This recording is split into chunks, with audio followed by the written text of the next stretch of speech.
One of the more unsung figures of Japanese special effects, Teruyoshi Nakano was born on October 1st, 1935, in the Andong province of Manchukuo. After coming to Japan at the age of 10, Nakano would grow to acquire a love of cinema, visiting his local theater multiple times a week. This love of film would drive him to enroll in the film department of Japan University, graduating in 1959 and soon after finding work at the famed Toho Studios. For the next few years, Nakano would work as an assistant for a multitude of Toho productions, such as Hiroshi Iganaki's The Three Treasures and the hugely successful King Kong vs. Godzilla. It wasn't until 1964's Mothra vs. Godzilla that he would catch the attention of special effects pioneer Eiji Tsuburaya.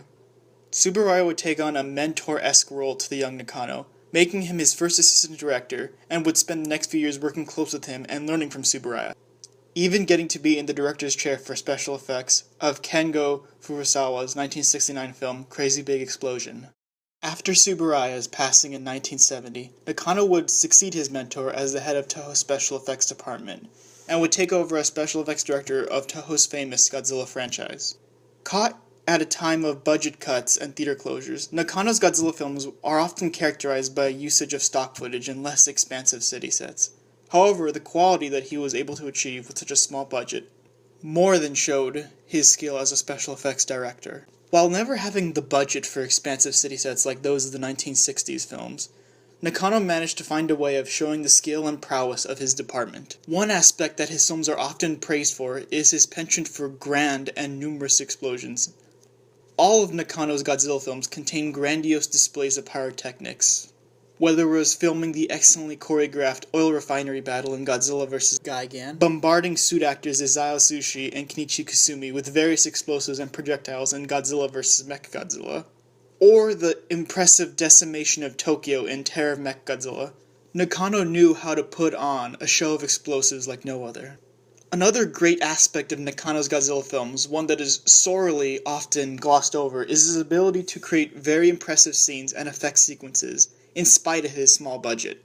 For example, in arguably his most low-budgeted Godzilla film, Godzilla vs. Megalon, Nakano and his team managed to create a realistic and very much impressive dam destruction sequence that holds up very well compared to other Hollywood contemporary scenes, such as a similar scene in 1978's Superman the Movie.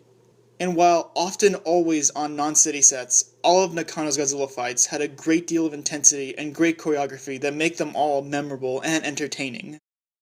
However, despite the undeniable talent and persistence of Nakano and his crew, they couldn't stop the Godzilla series from going into a 9-year hiatus after 1975's Terror of Mechagodzilla.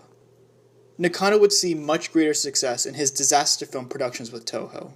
1973 saw the release of Shiro Moritani's adaptation of Submersion of Japan, based on Sakio Komatsu's popular disaster novel, which had effects handled by Nakano. The film was a huge success, becoming the highest-grossing film in Japan of that year, and no doubt significantly due to Nakano and his team's work in orchestrating the miniature decimation of Japan.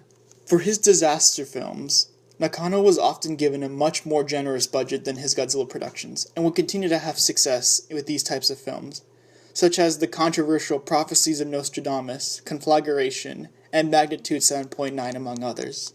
Nakano will continue to serve as director for most of Toho's productions, including less pyrotechnically oriented projects such as E-Spy and Lake of Illusions, before answering the call to return to the franchise that made his name famous.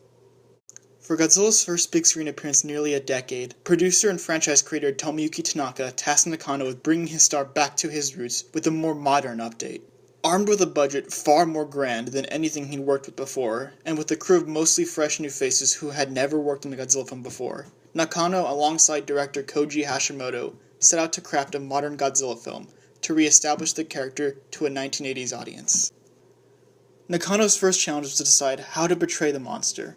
While suitmation was used, the effects team made use of a Godzilla animatronic for many scenes, dubbed the Cybot. An innovative creation for the time, the Cybot was able to allow Godzilla to portray a wide range of facial expressions and emotions, unlike any other film had done before.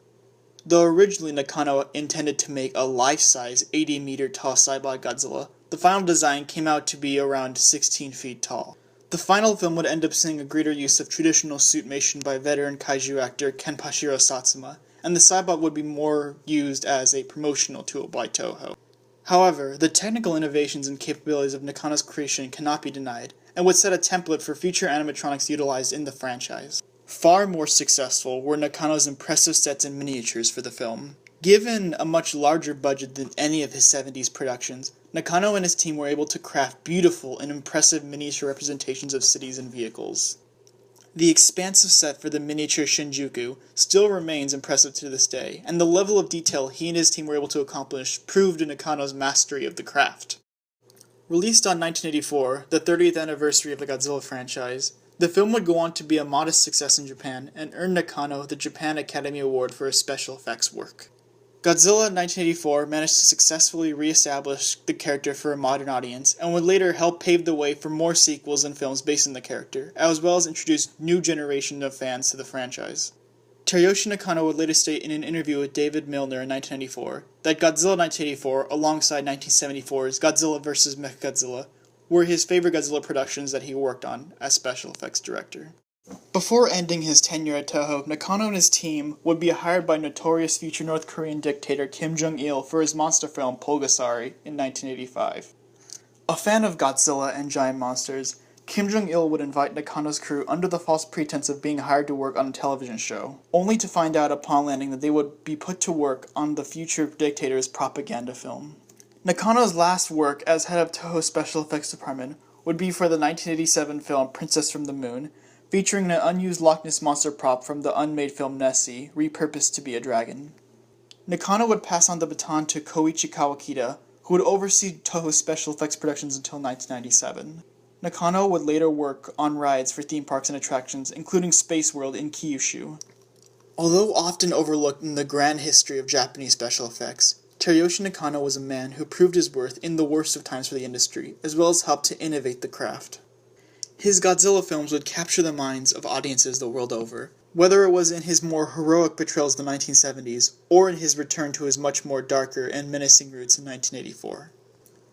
Teruyoshi Nakano, through all his hard work and craftsmanship, proved himself to be a man worthy of succeeding his mentor, Eiji Tsuburaya, and as a master of Tokusatsu.